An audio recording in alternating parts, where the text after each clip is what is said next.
Assalamualaikum warahmatullahi wabarakatuh. Alhamdulillahi rabbil alamin.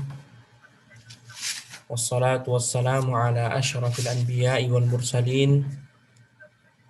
Nabiyyina Muhammadin wa ala alihi wa ashabihi ajma'in. Amma ba'd. Ikhwati fillah azanallahu wa iyyakum. Alhamdulillah. Segala puji hanya milik Allah Subhanahu wa taala. Kita memohon taufik dan inayahnya dan bimbingan Allah Subhanahu wa taala untuk mendalami kehidupan Nabi tercinta kita, Nabi Muhammad Sallallahu Alaihi Wasallam. Ikhwati fillah azanallahu wa iyyakum, kita bertemu di mudarasah sirah Rasul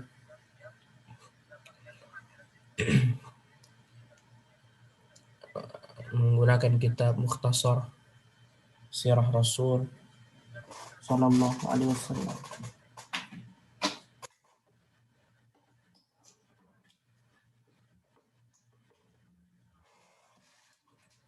Ikhwati fillah azanallahu wa iyyakum, telah kita ketahui bersama bahwasanya Syekh Muhammad bin Abdul Wahhab merupakan mujaddid, pembaharu Islam, mengajak umat untuk kembali kepada Al-Quran dan Sunnah sesuai dengan pemahaman para sahabat ridwanullah alaihim ajma'in. Dan beliau memiliki karya yang begitu luar biasa. Kebanyakan antum mengenalnya, kitab Al-Usulul Thalathah, kitab Tauhid, kitab Kasyfus Syubuhat, kitab Nawaqidul Islam, Fadlul Islam, dan yang lainnya. Dan beliau juga mengarang kitab Mukhtasar Sirah Rasul, ringkasan sirah Nabi SAW. Hal ini menunjukkan bahwasannya keilmuan beliau yang beliau tulis di kitab-kitab beliau, kitab Tauhid, Usul Salasah, itu semuanya ada keserasian, ada hubungannya dengan tulisan beliau yang ada di sini. Karena setiap ulama itu mencerminkan jati dirinya. Setiap tulisan ulama mencerminkan kepribadiannya. Nah, atau pendapat-pendapatnya sekalipun tertuang di buku-buku mereka. Dan ikhwati fillah azanallahu wa iyyakum, kita masih berbicara berkaitan tentang Nabi Ibrahim alaihissalam, kakek Nabi Shallallahu Alaihi Wasallam, yang Allah Subhanahu Wa Taala angkat derajat beliau sehingga Nabi Ibrahim pun menjadi imam seluruh manusia. Bahkan Allah Subhanahu Wa Taala memerintahkan nabinya, "Auhayna ilaika an ittabi' millata Ibrahim hanifa." Dan Allah memberi wahyu kepada Nabi SAW, perintah kepada Nabi Muhammad SAW untuk mengikuti agama Nabi Ibrahim. Sehingga ikhwati fillah azanallahu wa iyyakum, apapun yang diperbuat oleh Nabi Ibrahim itu semuanya atas bimbingan Allah Subhanahu wa taala. Dan Rasulullah pun mencontohnya. Dan Rasulullah merupakan cucu dari Nabi Ibrahim. Dan kita diperintahkan untuk mengikuti Nabi Muhammad SAW. Sehingga kita harus mengikuti Nabi Muhammad SAW dan Nabi Ibrahim dan nabi-nabi secara umum. Karena risalah Nabi, risalah para Rasul itu semuanya sama, tidak berbeda-beda. Nah, khadi fillah azanallahu wa iyyakum, kita sampai di nukilan Syekh Muhammad, sebuah hadis yang sahih dari sahabat Abdullah bin Abbas. Abdullah bin Abbas bercerita, Abdullah bin Abbas merupakan sahabat Nabi SAW yang memiliki ilmu yang begitu luar biasa. Karena didoakan oleh Nabi SAW, Allahumma faqih fid din wa 'allimut ta'wil. Ya Allah,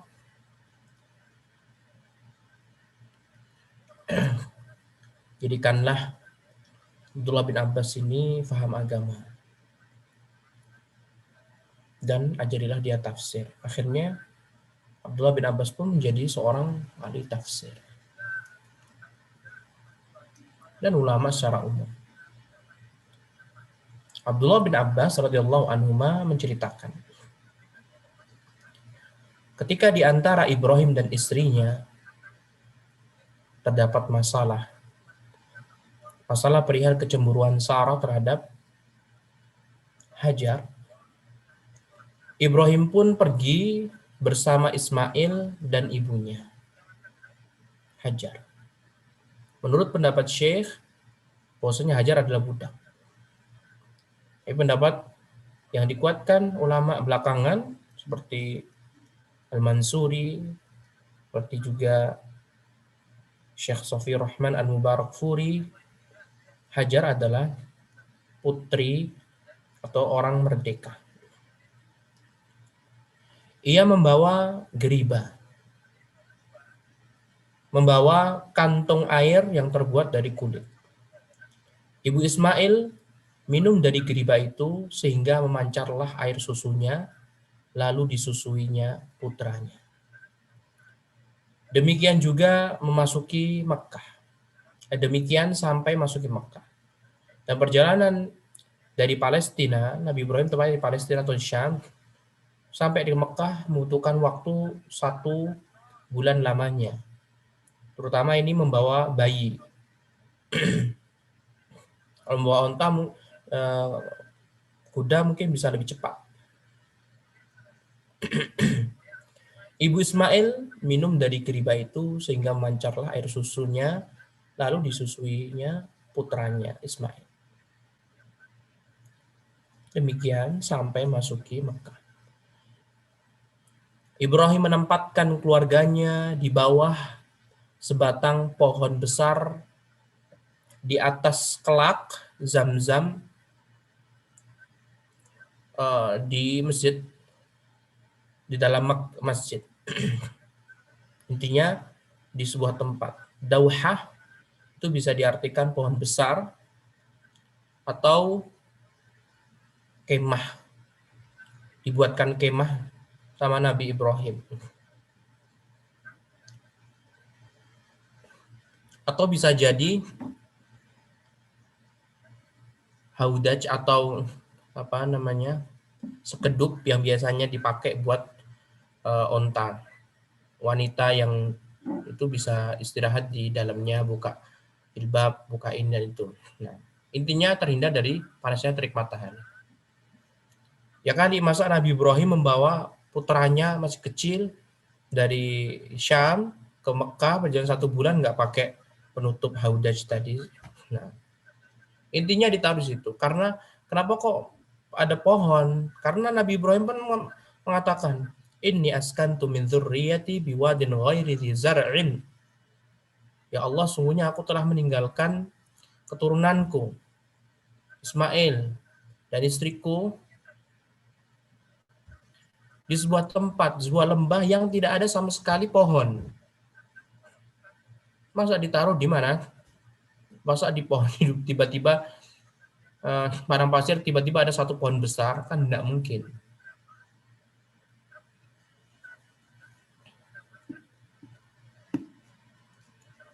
Kemungkinan yang terbesar adalah kemah. Kalau kemah pun juga mungkin Nabi Ibrahim akan kesulitan kan membawa kemah dari mana? Dari Syam. Dan di daerah situ kan nggak ada. Masa Nabi Ibrahim harus pergi dulu mencari kayu bakar, kemudian di ini. Nah,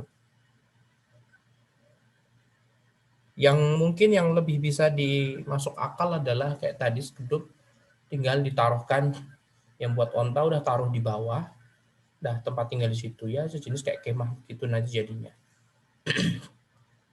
Tempat yang diletakkan Nabi Ismail inilah yang nanti muncul air Zam-Zam. Dan di atas masjid. Nah, saat itu di Mekah belum ada orang dan tidak ada air sama sekali. Nggak ada orang, nggak ada air. Kalau ada orang, alhamdulillah bisa minta bantuan, setidaknya mencari tahu kondisi ini apa sih, terus kamu kok bisa hidup di sini dari mana, kan bisa nanya-nanya. Ini nggak ada orang, nggak ada air. Dan kebutuhan kita terhadap air itu lebih banyak daripada kebutuhan kita kepada makanan. Di dekat keduanya, Ibrahim meninggalkan sekantong kurma dan sekantong air. Ya Allah. Hanya diberikan sekantong air, sekantong kurma. Udah itu doang. Cuma sekantong, ikhwah. Bukan satu koper. Bukan bergalon-galon, enggak sama sekali. Lalu Ibrahim beranjak pergi. Ibu Ismail mengikutinya. Ketika keduanya sampai di Gida. Kok di sini terjemahnya Gida? Di sini adalah Kada.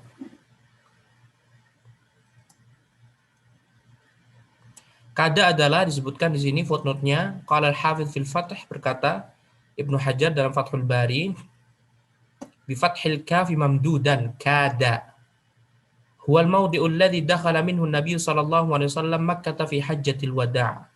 Kada adalah sebuah tempat yang Rasulullah sallallahu alaihi wasallam ketika haji wada memasuki Mekah melaluinya. Jadi Rasulullah berhenti di Kada karena kan jalan menuju Mekah itu banyak. Antum tahu sendiri kan?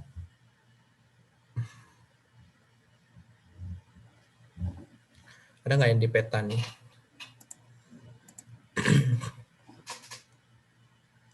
Kada.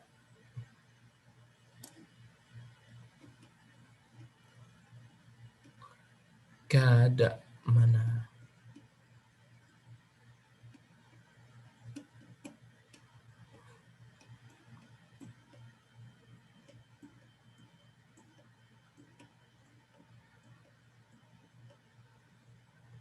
Nih. Nih di sini. Di utara kan. Kelihatan nggak ikhwah? Utara sana. Jadi kan Nabi Ibrahim datang dari Syam, utara sana. Utara. Syam, Palestina itu utara. Lewatnya sana. Dan Nabi Ismail ditaruh di mana ikhwah? Di sini.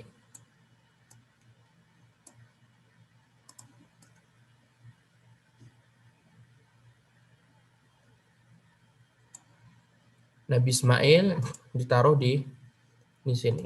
Zam-zam. Ketika nih kada di sini ya, kada. Kelihatan kan?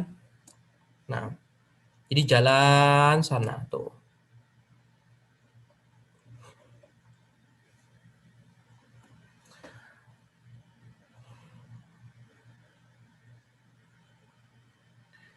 Kemudian ikhwati fillah a'azanallah wa iyyakum.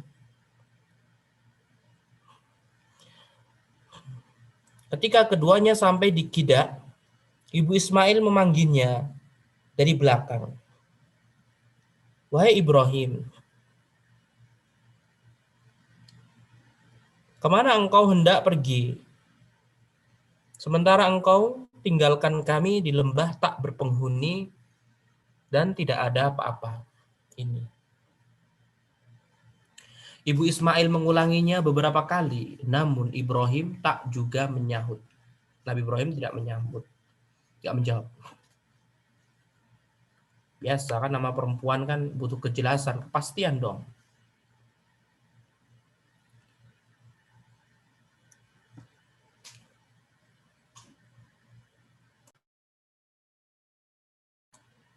Tapi beliau adalah seorang nabi. Ibu Ismail bertanya lagi, apakah Allah yang memerintahkanmu untuk melakukan ini semuanya, hai Ibrahim? Ibrahim menjawab, benar. Ibu Ismail berkata, kalau begitu, dia Allah tidak mungkin akan menyia-nyiakan kami. Allah tidak akan menyia-nyiakan.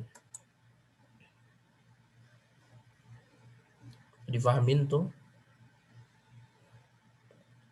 Mana yang lebih jelas lagi? Apakah ini jelas? Nah, mungkin lebih jelas.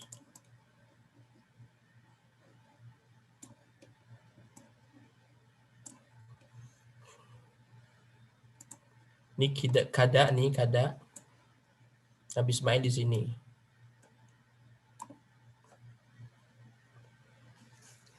Ibrahim menjawab benar.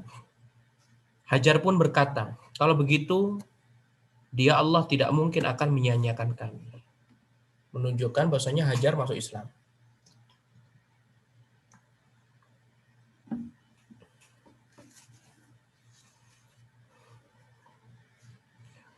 Lalu Hajar pun kembali menjaga anaknya. Subhanallah. Anaknya ditinggal di sini. Dia ke sana. Anaknya ditinggal. Subhanallah. Ini nggak masalah kan? Nggak ada orang masalahnya.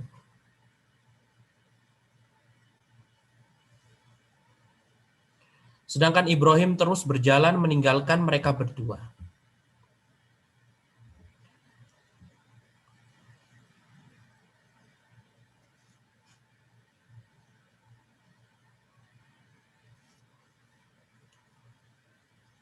Ketika sampainya di Thaniyah, udah agak menjauh dari Ismail dan Hajar. Thaniyah ya di sini, pokoknya udah jauh gitu. Ini Thaniyatul Qida, Thaniyatul Qada. Di mana keluarganya tak dapat lagi melihatnya, ya kan? Ini kan ada gunung-gunung sudah nggak bisa lagi kelihatan. Subhanallah. Mendambakan seorang anak, dapat anak Ismail, tiba-tiba langsung diperintahkan Allah untuk menaruh di situ padang pasir yang tidak ada orang, nggak ada makanan, nggak ada minuman, nah, tidak berpenghuni.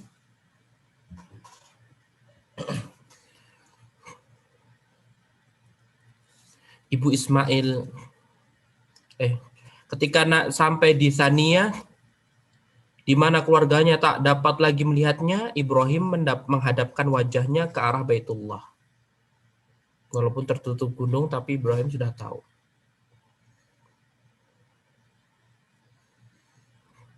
Dia berdoa seraya mengangkat kedua tangannya. Ya, menghadap sini, tuh Ka'bahnya sini. Berdoa.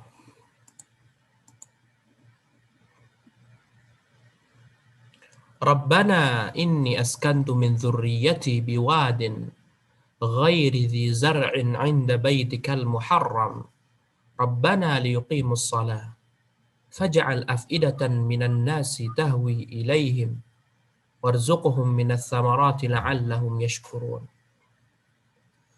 Duhai Rabb kami, sesungguhnya aku telah menempatkan sebagian keturunanku di lembah yang tidak memiliki tanaman, pepohonan, dan dekat rumahmu Baitullah yang dihormati.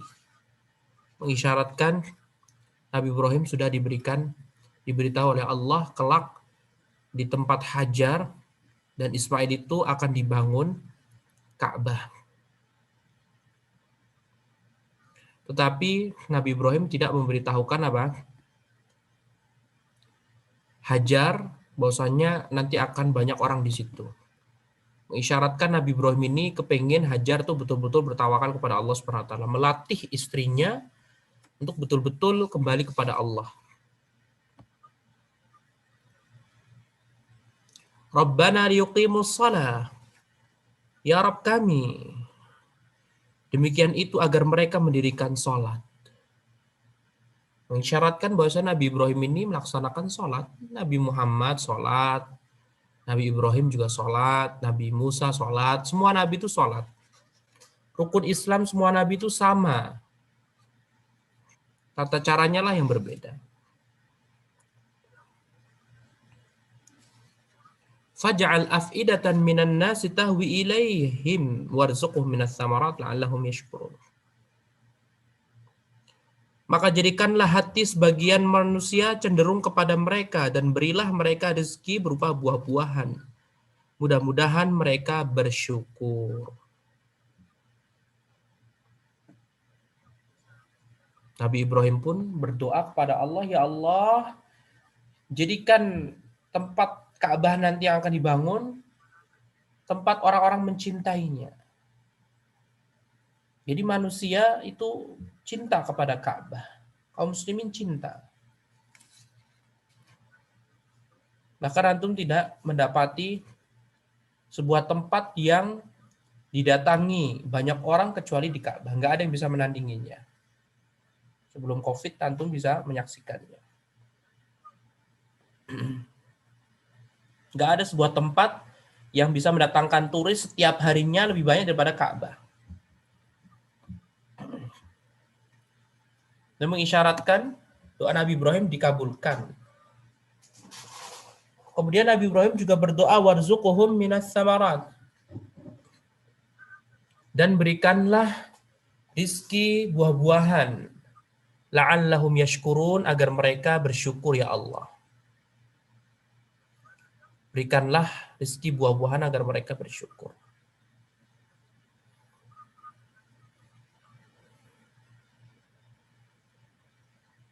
Doanya Nabi Ibrahim ini tidak didengar oleh Hajar. Tidak didengar oleh sang anak pula. Tapi doanya didengar oleh Allah. Zat yang maha hidup dan menyaksikan. Kemudian Nabi Ibrahim pun terpaksa harus kembali kemana? Ke Syam, kembali ke Sarah. Ibu Ismail atau Hajar kemudian menyusui putranya. Ia minum dari geriba yang ditinggalkan Ibrahim, sehingga memancarlah air susunya, lalu disusui putranya. Sampai akhirnya habislah persediaan air di dalam kantong, ia pun kehausan. Begitu pula dengan putranya, merasakan kehausan.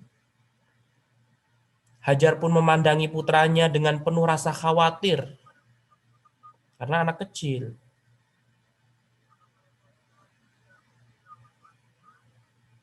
Kalau ibunya kan dewasa, sudah terbiasa mungkin, jarang minum air, bisa menahan, sambil membantu mencari bantuan. Tapi kalau ibunya nggak minum, maka anaknya juga susah. Merasakan rasa khawatir. Lantas, ia pun beranjak pergi dikarenakan tidak tega memandangnya dalam keadaan seperti itu. Dan ibunya pun mendapati bukit Sofa, nih Sofa. Dataran yang tinggi. Bukit Sofa, dataran yang tinggi.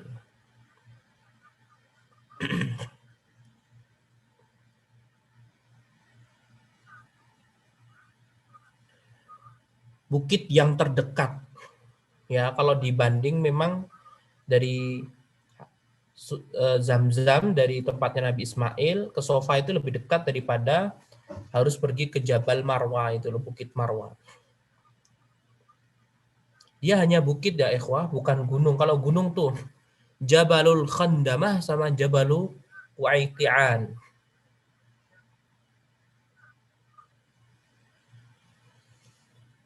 Hajar pun berdiri di sana dan memandang ke arah lembah. Udah naik ke Sofa. Udah menaiki Sofa. Dan melihat ke arah lembah. Dan berharap siapa tahu ada orang. Mengisyaratkan kalau kita membutuhkan bantuan, kita harus mencari tempat yang lebih tinggi. Terutama zaman dahulu belum ada mikrofon. Ketika kita berteriak dari arah ketinggian, pasti orang-orang bisa mendengar. Lain halnya kalau kita teriak di daratan rendah, nggak di bukit, maka suara kita akan terhalang oleh benda-benda mungkin, sehingga tidak bisa mengumandang.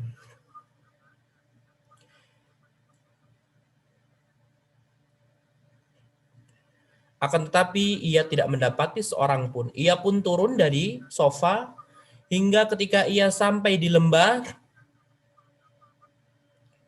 diangkatlah ujung pakaiannya, kayak gamisnya diangkat. Dan ia berlari-lari kecil seperti larinya orang yang kepayahan melewati lembah. Gimana sih ikhwah? Lembah itu kan dataran bawah kan.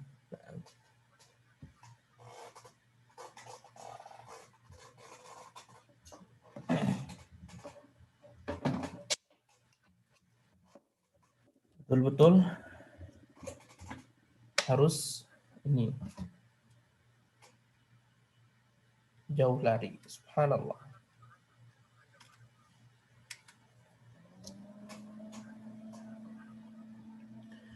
Dan ia berlari-lari kecil seperti larinya orang yang berkepayahan melewati lembah. Sampailah beliau di Bukit Marwah.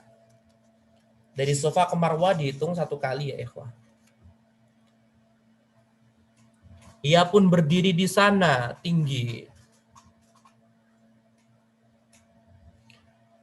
Hajar memandang sekeliling, siapa tahu ada seseorang namun ia tidak melihat seorang pun. Ia lakukan itu sampai 7 kali. Safa ke Marwah 1 kali. Marwah ke Safa putaran kedua. Kemudian Safa ke Marwah putaran ketiga. Marwah ke Safa putaran keempat. Safa ke Marwah 5. Marwah ke Safa 6. Safa ke Marwah 7. Diawali Safa, diakhiri Marwah. 7 kali putaran.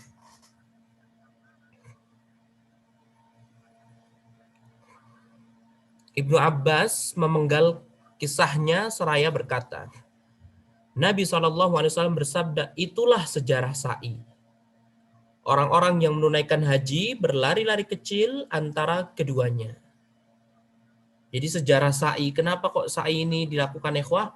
Untuk mengingat perjuangannya Hajar. Dan Safa dan Marwah ini, kalau antum sa'i itu membutuhkan waktu 1 jaman. Membutuhkan waktu 1 jaman. Kalau mau santai loh ya, sekalian berdoa. Dan antum bisa bayangin Nabi Ismail ditinggal sendirian sekitar 1 jaman. Ibnu Abbas kemudian melanjutkan. Hajar berkata, ada baiknya aku lihat apa yang terjadi dengan anakku. Didapatinya putranya seperti sedia kala seakan-akan siap menghadapi kematian. Subhanallah, Nabi Ismail. Kakeknya Nabi Muhammad SAW. Hati ibu Ismail tidak tenang. Ia berkata lagi, ada baiknya aku pergi. Siapa tahu aku bertemu dengan seseorang. Maka ia pun pergi dan naik ke Bukit Safa untuk kedua kalinya. Di sana ia memandang sekeliling, namun tidak didapatinya seorang pun. Ia mengulangi yang seperti itu 7 kali. Subhanallah, 2 kali ikhwah. Kalau antum mau kaya, itu ya harus berjuang mati-matian. Ya, ini perjuangan nih. Agar mendapatkan rizki. Siapa tahu dapat makanan atau apapun itu kan. 2 kali loh ikhwah perjalanan. Single parent nih barat kata ya. Nah, karena Nabi Ibrahimnya sudah nggak ada.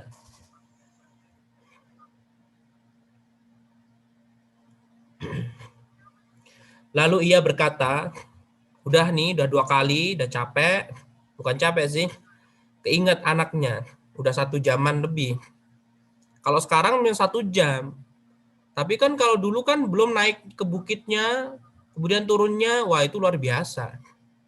Kalau sekarang antum sa'i tinggal milih di lantai berapa, enak. Cuma datar begitu. Itu 1 jaman. Ya bisa hitunglah 2 jam atau 3 jaman begitu. Nabi Ibrahim, Nabi Ismail pun ditinggal di situ. Di kemahnya. Ada baiknya aku lihat apa yang terjadi dengan anakku.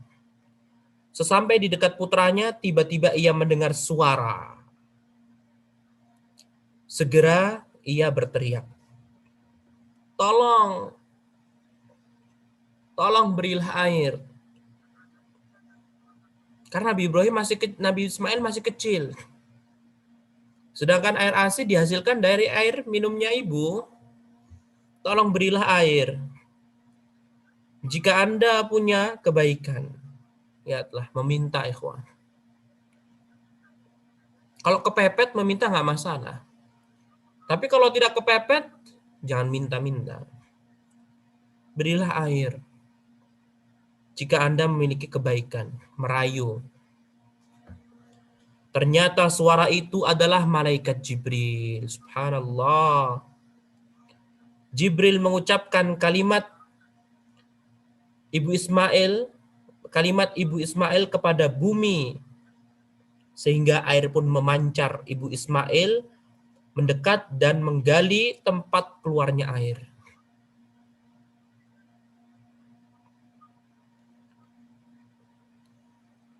Tentunya Hajar tidak melihat wujud asli malaikat Jibril.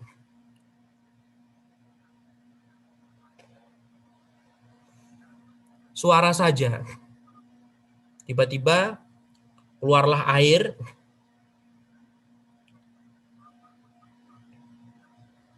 yang memancar dari bumi. Akhirnya Hajar tadi langsung apa ikhwah? Menggali. Jadi kan tadi mungkin beberapa diameternya berapa senti, kemudian digali, diluasin sama siapa? Hajar. Biar apa ikhwah? Biar lebih keluar lagi. Lihat, cerdas Hajar. Hajar nih cerdas, sehingga carilah istri yang cerdas. Biasanya orang kalau kepepet, itu apa? Melakukan hal-hal yang tidak wajar. Gitu. Tapi ini Hajar pintar, akhirnya langsung apa? Dibuka lebih lebar lagi diameter air zam-zamnya. Sampai Rasulullah pun bersabda mengomentari perbuatan Hajar tadi, semoga Allah merahmati ibunda Nabi Ismail. Sekiranya ia biarkan zam-zam, atau sekiranya ia tidak menciduk air, niscaya zam-zam hanyalah satu mata air yang kecil. Karena aslinya diameternya cuma sedikit, akhirnya dibukalah sama siapa?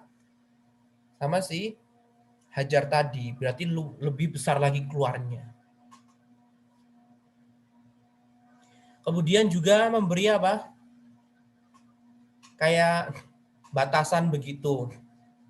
Biar airnya cuma di situ dan bisa diminum sewaktu-waktu. Subhanallah.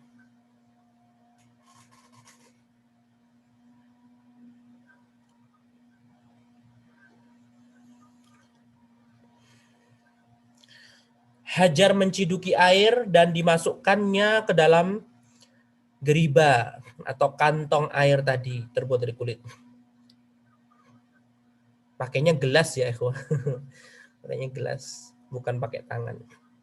Karena mungkin gelas lebih kerasa lagi. Mungkin kalau tangan kan mungkin sedikit kurang kerasa. Ya udah punya geriba ngambil. Ia minum dan disusuilah putranya. Kemudian malaikat Jibril berkata, janganlah kamu takut akan disia-siakan. Pakai suara doang. Sesungguhnya disinilah Baitullah yang kelak dibangun oleh anak ini dan ayahnya. Maksudnya Ismail dan Ibrahim. Sesungguhnya disinilah Baitullah yang kelak dibangun oleh anak ini dan ayahnya. Sesungguhnya Allah tidak akan menyia-nyiakan keluarganya. Subhanallah. Siapapun yang beriman kepada Allah dan Rasulnya, maka dianggap oleh keluarga Allah.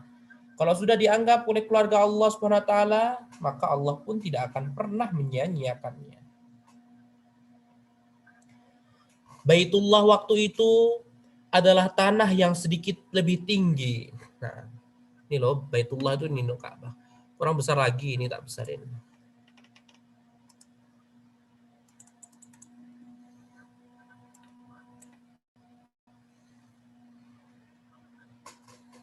Mana ini? Kebesaran enggak?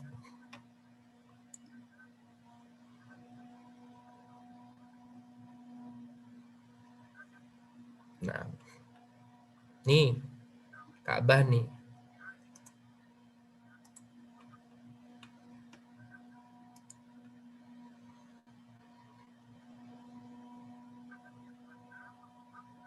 Ini Ka'bah. Nabi Ismail di sini ya, ikhwah. Kita hapus dulu.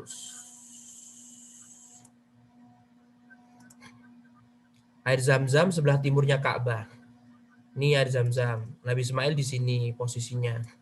Ka'bah di sini. Ka'bah itu gundukan lebih tinggi. Ini Bukit Sofa, kemudian ini Jabal Marwah. Nah, barulah waktu itu. Nah, kemudian setelah itu, Baitullah waktu itu adalah tanah yang sedikit lebih tinggi. Air mengalir ke sana hingga mengaliri sisi kanan dan kiri. Jadi Ka'bah ini kan tinggi gundukannya kan. Sehingga kalau banjir ya mengalir kanan ke kiri. Saking airnya tadi itu betul-betul meludak ke bahasa Jawanya. Jadi tumpah betul-betul akhirnya mengaliri sampai ke Ka'bah juga. Banyak airnya tadi.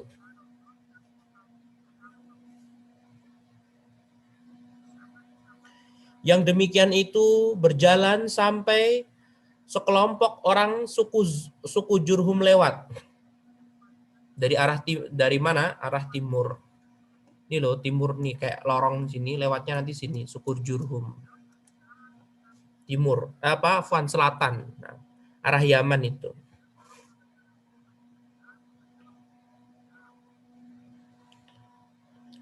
Mereka datang dari arah Kada. Loh kok dari sini kok dari Kada sih? Anak kira, tapi masalahnya di riwayat yang lainnya itu datangnya dari Yaman. Kalau dari Kada berarti dari utara dong, kayak tadi.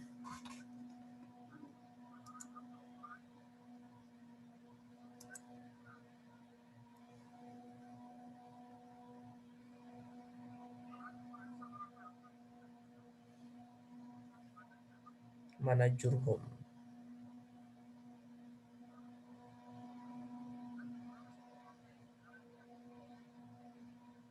Ini Kada. Oh iya. Berarti kayak Nabi Ismail tadi berarti, Nabi Ibrahim. Nah. Dari arah sana berarti. Nah. Dari arah utara. Kemudian mereka, yakni suku Jurhum, melihat burung-burung melayang-layang. Jadi burung melayang-layang, banyak burung. Karena burung juga mencari air, haus mereka juga bukan? Sama seperti manusia, kehausan. Burung melayang-layang. Mereka berkomentar. Burung-burung itu pasti, jadi suku Jurhum langsung bisa menebak. Burung-burung itu pasti berputar-putar di atas air. Kita mesti singgah di lembah itu dan mengambil air darinya. Mereka menyuruh seorang atau dua orang pelayan ke sana. Suku Jurhum yang lumayan banyak. Ayo, satu orang atau dua orang pergi sana. Nah. Dan mereka pun mendapati air. Jadi betul-betul ada air. Kaget, wah, ada air, ada mata air. Keduanya kembali dan mengabarkan hal itu.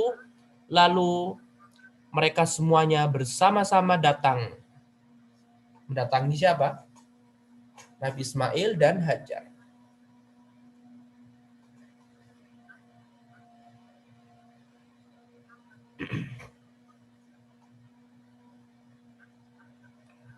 Mendatangi Nabi Ismail dan Hajar.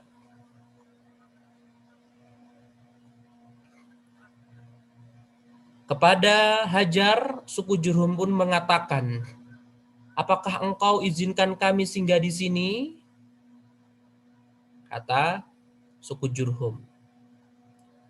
Dan Nabi Ismail memiliki ibu yang baik hati, tidak sombong, tidak bakhil. Lagi pula, Hajar ini mendapatkan rezeki ini kan bukan akibat dia kan, murni dari Allah Subhanahu wa taala. Sehingga harus berbagi, ikhwah. Sama kalau antum mendapatkan rezeki dari Allah, ya berbagi, jangan lupa. Jawab Hajar, ya, boleh. Tetapi kalian tidak berhak atas air itu. Ibu Ismail memberi syarat. Mereka pun menjawab, suku Jurhum menjawab, ya. Sahabat Abdullah bin Abbas berkata, Nabi Muhammad SAW bersabda, hal itu menyenangkan ibu Ismail yang senang bersikap ramah. Mereka singgah di sana dan menjemput para keluarga mereka untuk tinggal di sana. Sampai ketika di antara mereka ada seorang ahli sastra Arab ya, karena Jurhum ini kan orang Arab, sedangkan Nabi Ismail bukan orang Arab. Dan Ismail pun tumbuh remaja. Maka Ismail pun belajar bahasa Arab dengan guru-guru dari suku Jurhum. Ismail tumbuh menjadi remaja yang tampan dan membuat mereka kagum, cerdas. Gimana nggak cerdas, namanya anak Nabi.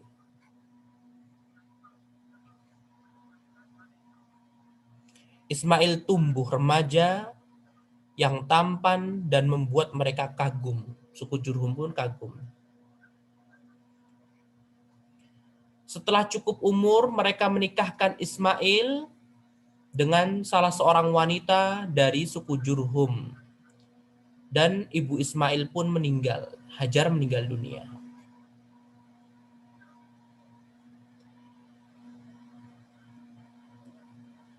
Hajar meninggal dunia setelah menikahkan anaknya.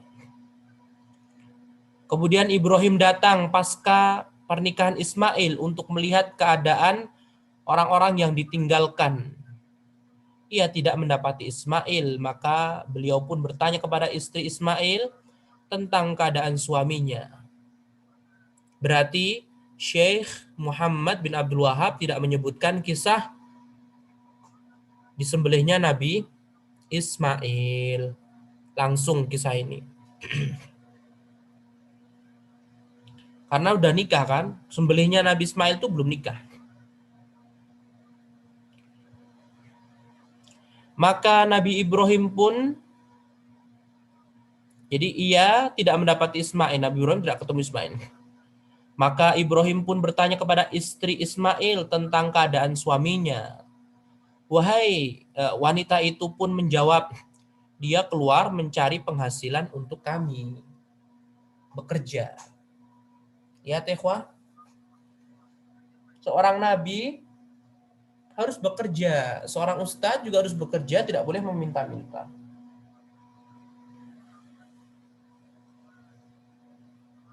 Nabi Muhammad juga bekerja. Tapi Nabi Muhammad menerima hadiah. Kalau ada yang memberikan hadiah kepada Nabi Muhammad terima. Kalau ustadz bekerja, bagus. Tapi kalau ustadz ada yang memberikan hadiahnya, nggak masalah.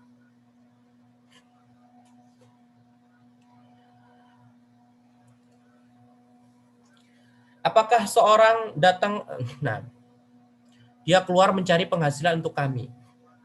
Lalu Ibrahim pun menanyakan tentang kehidupan dan keadaan mereka. Wanita itu pun menjawab, buruk. Gak enak. Nikah sama ustadz gak enak. Nikah sama Ismail gak enak. Curhat sama mertuanya. Padahal dia gak tahu kalau itu mertuanya. Buruk. Kami selalu dalam kesempitan dan kesusahan.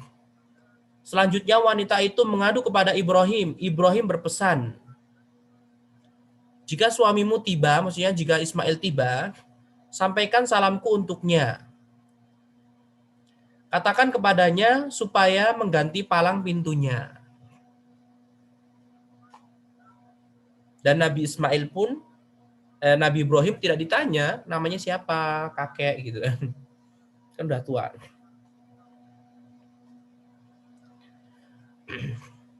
Saat Ismail tiba, ia merasakan sesuatu. Ia pun bertanya, adakah seseorang datang kemari, istriku? Benar, jawab istrinya. Seorang yang sudah tua dengan ciri-ciri begini dan begini. Ia bertanya kepada kami tentang dirimu, hai Ismail. Maka aku pun menceritakannya, buruk.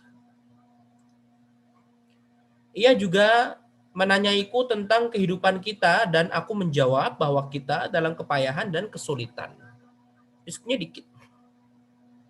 Ismail bertanya, apakah dia berpesan sesuatu? Nabi Ismail bertanya seperti itu. Istrinya menjawab, ya, dia berpesan sesuatu. Ia memintaku untuk menyampaikan salamnya untukmu dan berkata, gantilah palang pintumu. Ismail menjelaskan, orang itu adalah ayahku, mertuamu, gitu ya. Beliau memerintahkanku untuk menceraikanmu. Sekarang pulanglah kamu ke keluargamu. Akhirnya diceraikan. Dia nggak sabar kok. Namanya hidup rumah tangga itu kan harus saling membantu, bahu-membahu. Maka Ismail menceraikan istrinya dan menikah dengan wanita lain dari mereka. Masih di Jurhum juga. Apakah memiliki anak dari istri pertama? Allah alam tidak disebutkan. Intinya Nabi Ismail punya anak 12 nanti.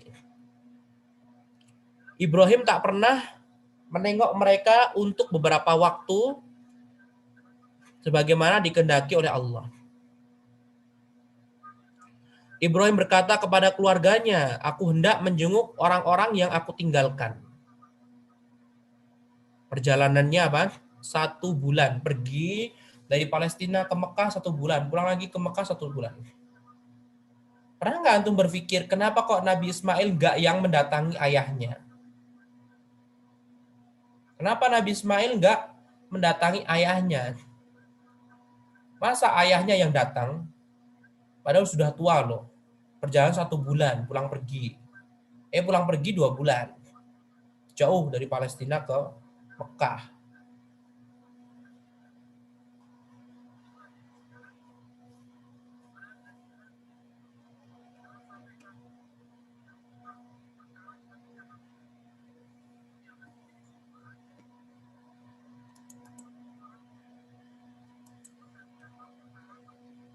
Ada ininya nggak?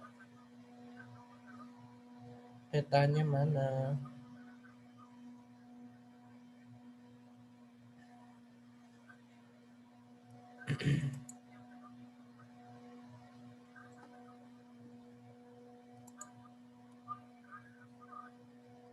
Nah, untuk bisa bayangin gimana ya? Kalau lebih ini aja deh.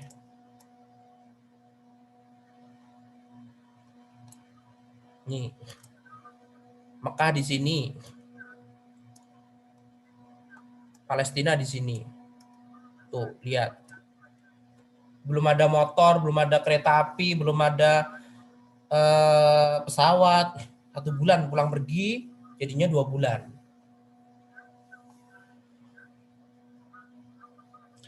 Kemudian ikhwati fillah zanallahu wa iyyakum, Nabi Ibrahim pun mengatakan kepada keluarganya, Sarah, kemudian anaknya Nabi Ishak pun juga udah lahir tentunya ya. Aku hendak menjenguk orang-orang yang aku tinggalkan di Mekah. Maka Ibrahim pun tiba di Mekah. Dan bertanya lagi, kemanakah suamimu? Kata istrinya Nabi Ismail, ia sedang pergi berburu. Jawabnya, sudikah Anda singgah untuk sekedar makan atau minum? Lihatlah. Sopannya luar biasa. Kalau istri yang pertama tadi bilang apa? Udah berburu. Nggak langsung ini, langsung.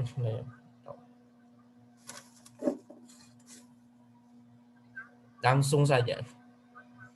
Sudikah Anda singgah untuk sekedar makan dan minum? Nabi Ibrahim pun bertanya, apa makanan dan minuman kalian? Kata istrinya Nabi Ismail, makanan kami daging dan minuman kami air. Makanan kami daging dan minuman kami air. Daging apa? Nggak tahu. Intinya berburu gitu aja. Ada rusa, ada ini, nah, ada keledai liar kan ada. Ibrahim pun berdoa, Ya Allah, berikanlah untuk mereka makanan dan minuman mereka. Didoakan sama bapaknya para nabi. Subhanallah, didoakan. Ini pentingnya apa, ikhwah? Beradab sama orang tua. Sekalipun antum nggak kenal. Antum harus beradab kepada nenek-nenek atau kakek-kakek. Sekalipun antum nggak kenal. Karena kebaikan antum ini bisa jadi mendatangkan doa dari mereka. Dan Rasulullah SAW juga mengatakan hal tunsaruna wa turzaquna illa bidu'afaikum. Kamu diberikan rizki Allah, kalian diberikan kemenangan oleh Allah lantaran sebab orang-orang lemah, orang fakir miskin, orang tua renta. Tolong mereka. Jangan bermuka masam kepada orang tua. Doakan mereka. Lihat, nggak kenal akhirnya diajak makan minum, didoakan sama Nabi Ibrahim. Ya Allah, berkahilah untuk mereka anak makanan dan minuman mereka. Ibnu Abbas berkata, Rasulullah bersabda, berkah doa Ibrahim dan dalam makanan dan minuman itu tidak dijumpai seorang pun di luar Mekah. Nabi Ibrahim kan diberikan makanan dan minuman, dan Mekah pun juga diunggulkan oleh Allah Subhanahu wa taala. Jadi Nabi Ibrahim ini kan berdoa kepada Allah, ya Allah berikan rezeki. Kayak tadi loh, Rabbana inni askantu min dzurriyyati biwadin ghairi dzi zar'in 'indaka inda baitikal muharram Rabbana liyuqimus shalah faj'al af'idatan minan nasi tahwi ilaihim warzuqhum minas samarat. Nah, berikanlah rezeki ya Allah. La'allahum yashkurun. Kemudian setelah itu ikhwah,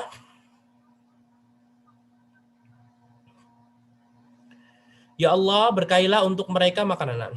Setelah itu Nabi juga bersabda, pada hari itu mereka tidak punya biji-bijian. Sekiranya mereka memilikinya, niscaya Ibrahim mendoakan keberkahan bagi mereka di dalamnya.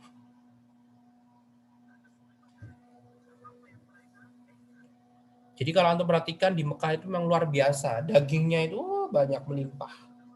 Biasanya pembagian daging gratis di Mekah kayak gitu. Makanan gitu. Tapi karena nggak punya daging, nggak punya biji-bijian, akhirnya nggak didoakan. Doanya Nabi Ibrahim khusus apa yang mereka makan saja, daging, air. Nah. Lalu Ibrahim menanyainya perihal kehidupan dan keadaan mereka. Wanita itu pun menjawab, kami dalam keadaan baik dan lapang. Wanita itu lalu memuji Allah. Ibrahim berkata, jika suamimu tiba, sampaikan salamku untuknya. Katakan kepadanya supaya menguatkan palang pintunya. Jangan diganti ya, palang pintunya dikuatkan.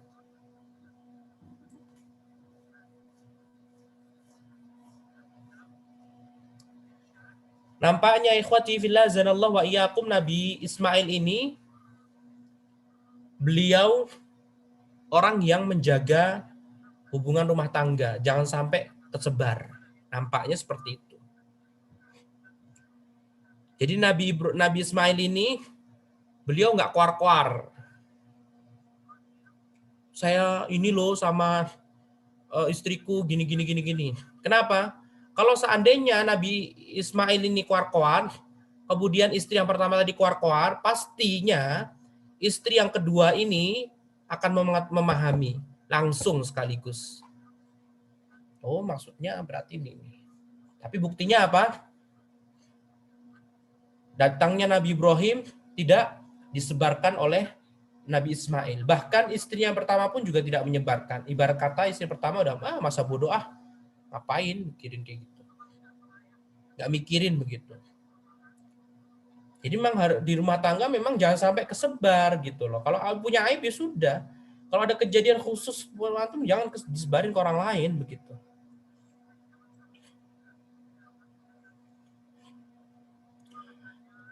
Kemudian Nabi Ismail pun tiba. Dan Nabi Ismail pun bertanya kepada istrinya, adakah seseorang datang kemari? Kata istrinya menjawab, benar, jawab istrinya. Seorang yang sudah tua dan berpenampilan baik. Wanita itu memuji Ibrahim.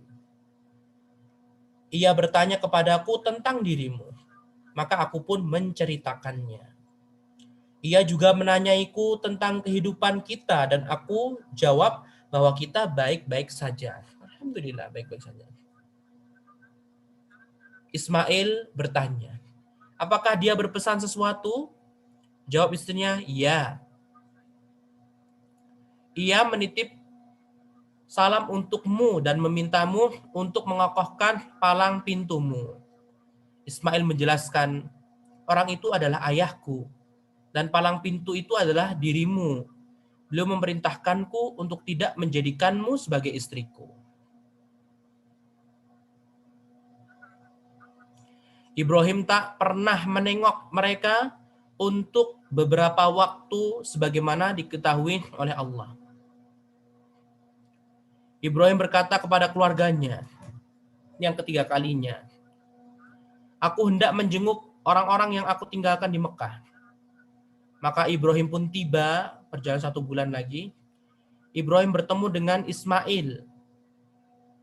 Ismail saat itu sedang meruncingkan anak panahnya di bawah sebatang pohon di dekat Zamzam. Nampaknya pohonnya ini hidup dari mulai zaman dulu, dari masa kecilnya Nabi Ismail sampai dewasanya Nabi Ismail. Bahkan Nabi Ismail sudah menikah. Begitu melihat ayahnya, lihat. Begitu melihat ayahnya. Mengisyaratkan apa? Nabi Ismail ini sudah pernah melihat ayahnya. Kapan melihat ayahnya? Ya ketika Nabi Ismail masih muda tapi belum nikah. Pas mau disembelih begitu. Kan Nabi Ibrahim datang.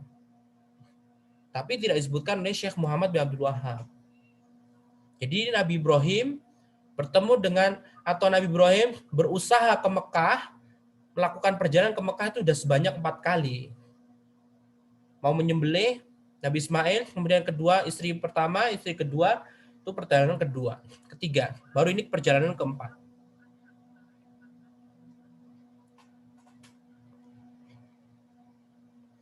Begitu melihat ayahnya, Ismail pun berdiri menyambutnya.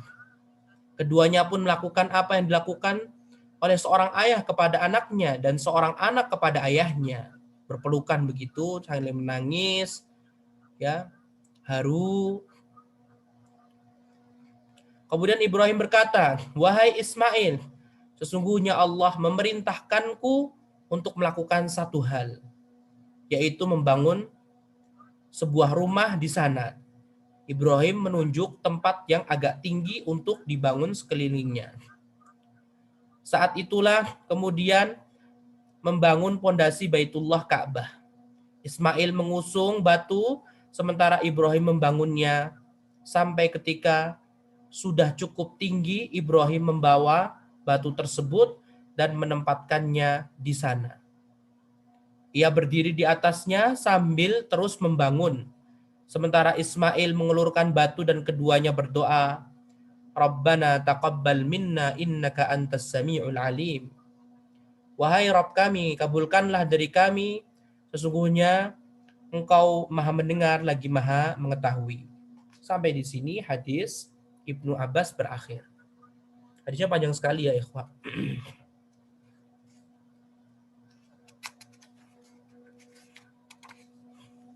Begitulah Baitullah dan Mekah menjadi kekuasaan Ismail, kemudian juga keturunannya sesudahnya. Setelah membangun tadi, Nabi Ismail pun melaksanakan haji. Ya, melaksanakan haji dengan Nabi Ibrahim. Nabi Ibrahim haji, Nabi Ismail haji.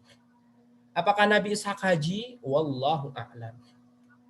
Kalau hajinya ngepasin pas pembangunan, kemungkinan besar Nabi Ishak tidak ikut haji. Tapi mungkin sesudahnya ya Nabi Ishak bakalan haji. Nah, karena tentunya Nabi Ibrahim mengajarkan kepada anak-anaknya perihal ibadah haji.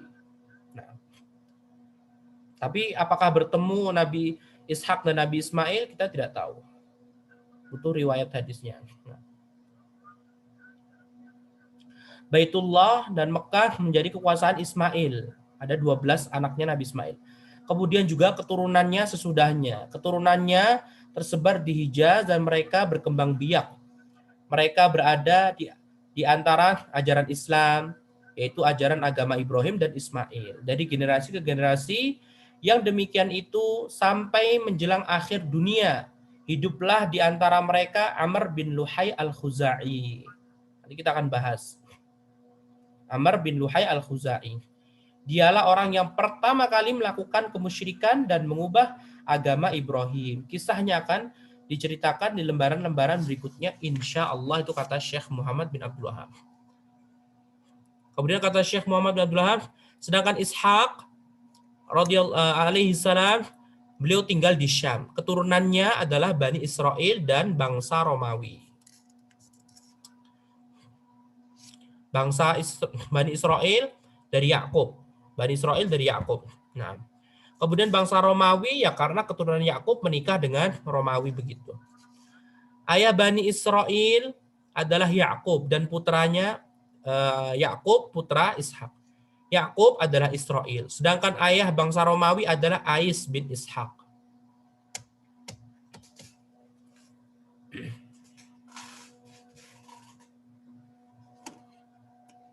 Kita lihat di sini nasabnya para nabi.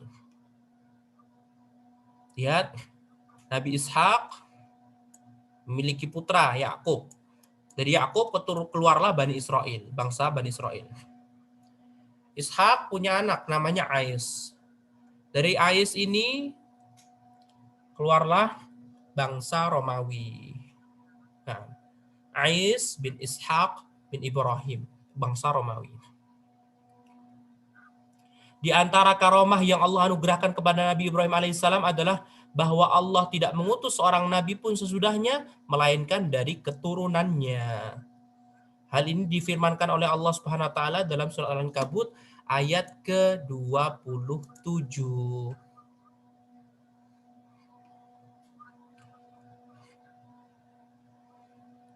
Wa ja'alna fi dzurriyyatihi an-nubuwata wal kitab. Allah berfirman, wa ja'alna, dan kami Allah telah menjadikan fi dzurriyyatihi, keturunan Ibrahim, an-nubuwata wal kitab. An-nubuwah, kenabian dan kitab. Jadi kenabian dan kitab-kitab diturunkan setelah Nabi Ibrahim alaihissalam. Semua nabi dan rasul adalah keturunan Ishaq. Sedangkan dari keturunan Ismail tidak diutus seorang nabi pun selain nabi kita Nabi Muhammad SAW, yang diutus oleh Allah untuk seluruh alam. Wa ma arsalnaka illa rahmatan lil alamin. Sebelum beliau SAW, setiap nabi diutus khusus untuk kaumnya. Akan tetapi